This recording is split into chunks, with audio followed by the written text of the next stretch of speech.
સુરતની ઉત્તરાયણ પોલીસ દ્વારા તેરા તુચકો અર્પણ કાર્યક્રમ અંતર્ગત પડી ગયેલું સોનાનું બ્રેસલેટ શોધી કાઢી મૂળ માલિકોને સોંપતા પોલીસનો આભાર વ્યક્ત કરાયો હતો.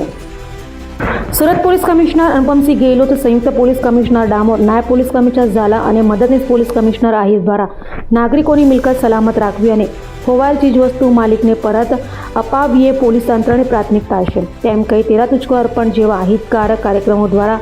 લોકોની વિશ્વનીયતા અને સુરક્ષા માટે સતત કાર્યરત રહેવા સૂચનાઓ આપી હોય, જેને લઈ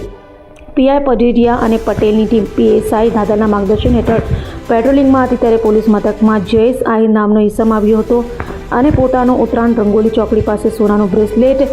પડી ગયું હોવાનું કહેતા અનાર્મ પોલીસ કોન્સ્ટેબલ ઇન્દ્રજીત સિંહ અને મેહુલે ત્વરિત તપાસ હાથ ધરી અલગ અલગ સીસીટીવી સહિતની તપાસ કર્યા બાદ સોનાનું બ્રેસલેટ શોધી મૂળ માલિકોને